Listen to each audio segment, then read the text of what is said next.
শুভ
সকাল বন্ধুরা, কেমন আছো? যে যেখানে আছো আশা করি সকালে খুব ভালোই আছো। তো আমরাও ভালোই আছি। গরমে বুঝতে পারছো সবাই, প্রচণ্ড রোদের তাপ। তো যাই হোক, বাপরে মাথা আছড়ায়নি মনে হয় দুদিন। তো যাই হোক হলো সকালবেলা, তো গাছগুলোতে জল দিয়ে আসলাম। আর কপাল আমার এত খারাপ, শুধু আমার গাছগুলোই পাখিতে খাই, তো ওই জন্য সব কালো ক্যারি প্যাকেট ঝুলিয়ে দিয়েছি। এখন দেখা যাক। আর চা, সকালে টিফিনে চা মুড়ি খেয়েছি। অদ্রিজা ভাত করে দেবো বলে আমি চালও ভিজিয়েছিলাম, কিন্তু অদ্রিজা বললো কচুরি খাবো। এখানে সামনে দোকানে একটা কচুরির দোকান আছে, ওখান থেকে 2টো কচুরি নিয়ে এসে খেয়েছে। আর এখন আমি আবার রান্না বসাচ্ছি। তো গ্রাম থেকে অনেক কষ্ট করে শাক পাতা তুলে নিয়ে এসেছিলাম,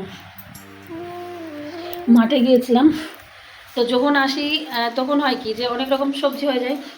সেদিন বাড়িতে মানে যেদিন আসলাম এসেই আমরা ডাল ভাত ডাল এসব করে খেয়েছিলাম। তারপরে কালকেও পুঁই শাক ভাজা, হেলাঞ্চা শাক ভাজা, অনেক রকম শাক টাক হয়েছে।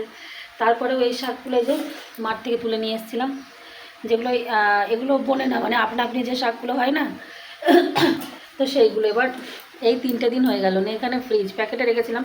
কালকে তো ছিল একদম ফ্রেশ, আমি ভাবছি আজকের দিনটা থাকবে, কিন্তু এমনি কিছুই হয়নি, মানে নষ্ট হয়নি, পচেও নি। কিন্তু এই যে মানে পাতাগুলো না, ওই শাকের ডাঁটিটা থেকে পাতাগুলো ঝরে গেছে।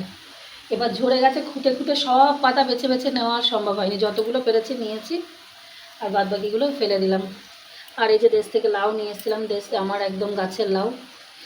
এইটুকু তো কালকে করেছিলাম, এইটুকু হচ্ছে শুধু রস খেয়েছিলাম লাউয়ের, যেহেতু আমার প্রচুর ব্লাড প্রেশার। আর আজকে লাউ রান্না করবো, বাজার হাটে যেতে পারছি না, এত রোদ গরম। তো একটা ডিম আছে, ডিমের অমলেট করবো। এই যে সজনে ডাঁটা মায়ের বাড়িতে যেগুলো এনেছিলাম, ডিমের অমলেট করব। আর সয়াবিন আছে, তো সয়াবিন ডিমের অমলেট ওই সব দিয়ে আলু পটল মটল দিয়ে একটা জগা খিচুড়ি করে রাখবো। এইসব পরিস্থিতি। তো চলো রান্না বান্না করি। আর মাথাটা কি আর আমি আঁচড়াতে পারবো তাও জানি না। চলো ওই সঙ্গে থাকো, রান্না বান্না কমপ্লিট করি। কি রান্না করছো? আজকে স্বাস্থ্যকর রান্না বান্না করছি সব কিছু। এই যে সব একদম আমাদের গাছে, সজনে ডাঁটা পটল, আলুটা গাছের নয়।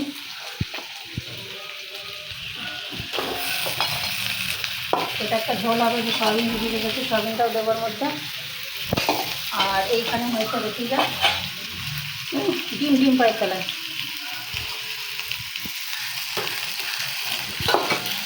লাউ ঘন্ট হয়ে গেছে, এখানে শাক ভাজা, এখানে আমের চাটনি হয়ে গেছে। আর ঝোলটা হলেই হয়। ডিম ভাজাও তো হবে। ডিম ভাজা, আর এই ডিম ঝোলের মধ্যে দেবো, একটা ডিম আছে, ডিমের অমলেট করে এর মধ্যে দেবো, আর সয়াবিনগুলো দেবো কিছু। দেখো দাঁড়া জল সিদ্ধ করে খাচ্ছে। দাঁড়া। তো আজকে দেখো আলু সজনে তারপরে হচ্ছে পটল দিয়ে সয়াবিনের তরকারি।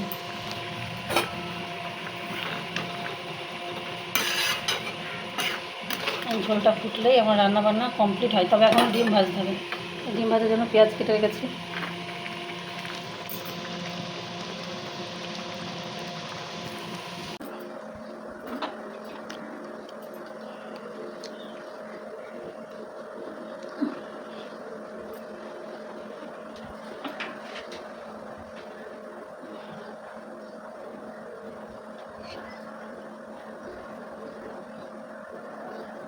রান্নাবান্না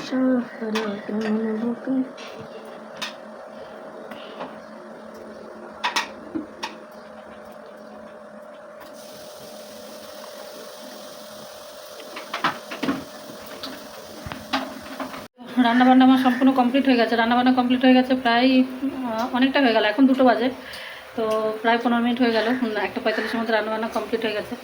তো অদ্রিজা যেহেতু স্নান হয়ে গেছে, আমার এখনও স্নান হয়নি বলতে কি আমি সকালে একবার স্নান করেছি, কিন্তু আমার একটাই মানে বদ অভ্যাস কিছু অভ্যাস জানি না এখানে এসে, মানে ওই দুপুরে খাওয়ার আগে গায়ে জল না দিলে মনে হবে যেন সেই চান করে নিই খিদে পাচ্ছে না, এরকম একটা ব্যাপার।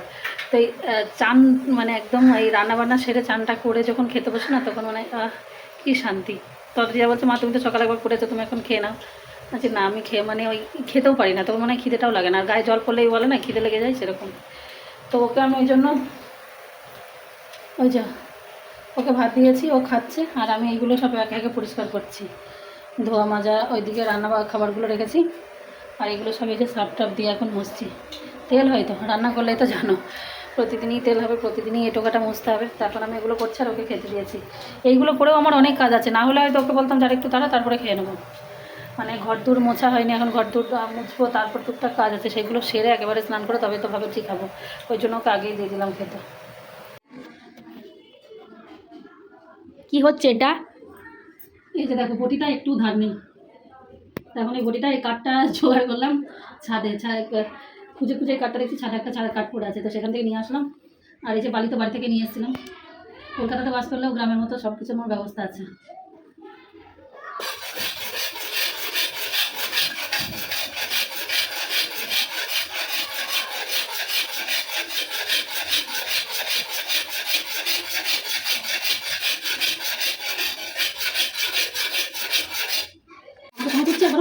সবসময় তোমার সঙ্গে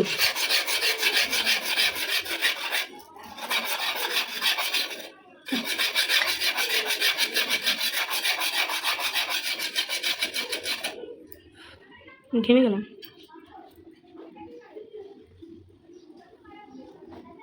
স্নান টান করে আসলাম, আর আজকে রান্না যতটা আমার আগে হয়েছে, আজকে 1:30টার মধ্যে রান্না কমপ্লিট হয়ে গেছে, আর অদ্রিজাকেও খেতে দিয়েছিলাম, ওরও খাওয়া হয়ে গেছে, আজকে আমাকে একা একাই খেতে হবে।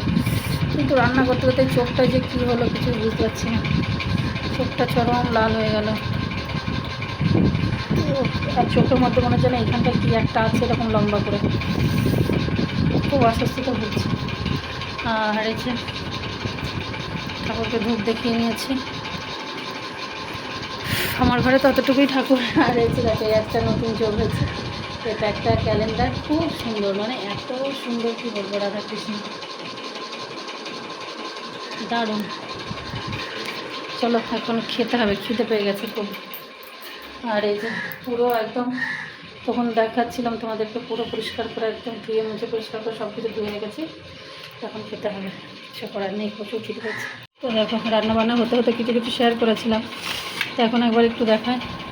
এখানে হচ্ছে শাক ভাজা, আর এই যে বড়ি দিয়ে লাউ ঘন্ট, এখানে হচ্ছে আমের চাটনি, আর এই হলো আলু পটল সজনে দিয়ে সয়াবিনের ঝোল। তবে আজকে সব কটা রান্না নাকি খুব সুন্দর হয়েছে, অদ্রিজা এতটা পরিমাণে শাক হয়েছিল অনেকটা, এখানে যতটা আছে ততটা পরিমাণেও খেয়েছে, লাউ তারপরে এই তরকারি, এটা মানে সব নাকি খুব ভালো হয়েছে। আর ডিম ওকে একটা ভেজে দিয়েছিলাম, ও আবার এতটুকু রেখেছে পরে খাবে। চলো আমি এখন খেতে বসি, আমি একটু শাক বেশি, হ্যাঁ।